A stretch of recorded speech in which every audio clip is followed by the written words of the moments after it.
기출 쟁점이 반복해서 출제돼요. 반복해서. 기출 쟁점이 반복해서 출제됩니다. 기출 문제가 아니에요. 기출 문제가 아니라 기출됐던 쟁점이 반복해서 출제됩니다. 물론 기출 문제가 똑같이 반복해서 출제되기도 해요. 작년 변시가 그랬죠. 작년 변시가 올해 말고 작년 변시가 재작년 행시 문제 그대로 냈어요. 올해 변시도 두 문제가 한 문제는 노무사 시험은 그대로 뺏겼고 이제 올해 변시 같은 경우 2024년 2025년이죠. 2025년 변시는 노무사 문제를 한 문제 뺏기고 간평사 문제를 그대로 뺏겼어요. 근데 행정법을 여섯 문제가 나왔는데 그중에 두 문제가 하나는 노무사, 하나는 간평사 문제 그대로 뺏겼어요. 이 노무사 문제는 제 사례집이 있었어요. 사례집이 있어가지고 제 사례집 보신 분들은 어렵지 않게 풀 수 있었을 겁니다. 간평사 문제는 없었고요. 없었는데 없어도 풀 수 있는 문제입니다. 아무튼 이제 이렇게 똑같이 나오기도 하지만 그 다음에 네 문제는요. 변호사 시험 기준으로 네 문제는 나왔던 쟁점이 그대로 반복돼서 나왔어요. 옛날 사시 문제에서 내기도 하고 행시 문제에서 그대로 내기도 하고 이렇게 했죠. 이렇게 해가지고 네 문제는 기출 쟁점이 나오고 두 문제는 기출 문제가 똑같이 나왔다. 변시만 말씀을 드렸는데 변시뿐만 아니라 법행이나 행시도 마찬가지예요. 기출 쟁점이 반복해서 출제됩니다. 특히 행시는요. 10년 전에 출제된 문제가 반복해서 출제됩니다. 이게 10년 주기설을 하는데 이것은 행시뿐만 아니라 변시도 그래요. 변시도. 노트 만들 때는 이 노트 만들 당시에는 2, 3년 전에 거 노트라서 변시는 안 정하는데 변시도 마찬가지예요.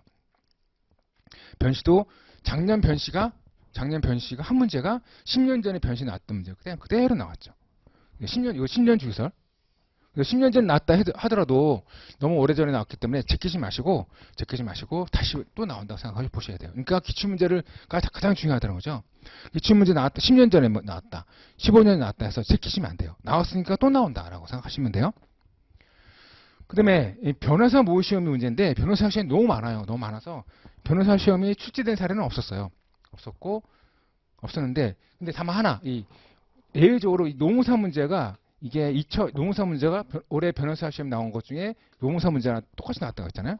이 노무사 문제가 2022년인가 나왔을 거예요. 그런데 이 똑같은 문제가 2015년에 변호사 시험 모의 시험에 한번 나온 적이 있어요. 이제 15년에. 그러면 이제 올해 변호사 시험 보는 친구들이 2015년 변호사 모의 시험을 공부했을까 안 했을까요? 안 할 가능성이 높아요. 안 했을 가능성이 높아요. 그래서 한 번 나왔어. 올해 한 번.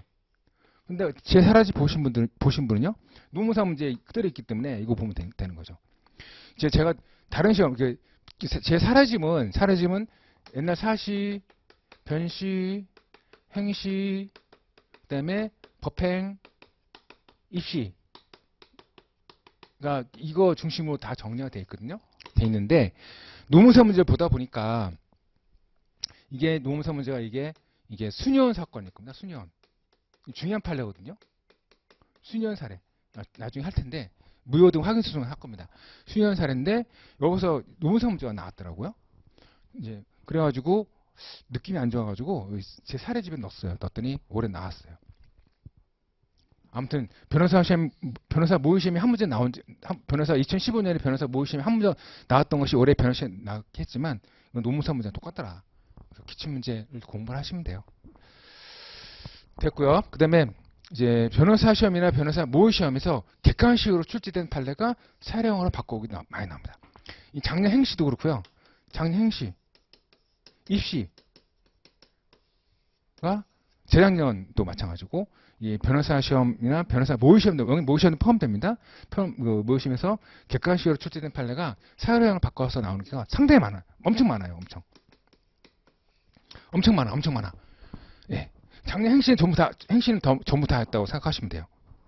그런데, 그러면 행시나 법행하신 분들은 변호사 시험 객관식 문제 풀어봐야 되나? 그럴 필요 없고요. 제 책 보시면 돼요. 제 책은 다 기출문제가 다 표시되어 있어요.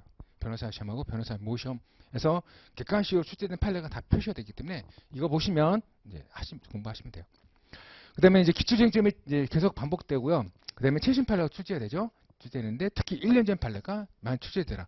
그럼 이제 많이 출제될 뿐이지 넉넉하게 3년치 판례를 보세요. 3년치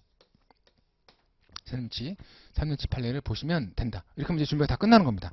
근데 브리타 선언하는데 브리타 시험 문제 보다 보면 브리타가 나오게 돼요. 변호사 재작년인가 변호사 시험에서 브리타가 한번 나온 적이 있었는데 브리타 나오면 이제 어떻게 답안을 쓰냐면 개념을 쓰세요. 사례 읽다 보면 어떤 건 문제 개념을 알 수 있잖아요. 개념 쓰시고 그다음에 개념 간의 관계를 쓰시면 명가락 나오면 명가락. 왜냐면 브리타 나오면 까락매라는 게 가장 중요하니까. 브리타 나오면 까락이 엄청나게 많이 나오니까 명가락 하는 게 가장 중요하죠. 명가락 하는 가장 좋은 방법은 이 방법이에요. 이제 묻는 문제를 잘 읽어가지고 개념 도출하시고 개념 간의 관계를 쓰시면 답이 나와요. 근데 이게 명가락은 해놨지만 실질적으로 고득점이 나와요. 생각지도 않게. 자기는 이제 명가락 하고 해서 어떻게든 까락 면하고 해서 어떻게 개념을 쓰고 개념 간의 관계 쓰고 했는데 잘 모르겠다 하고 나왔어요. 근데 점수 받아보면 점수 잘 나와 있어요. 그래서 이 말 무슨 말이다? 기본서 학습이 중요하다는 뜻입니다. 아셨죠?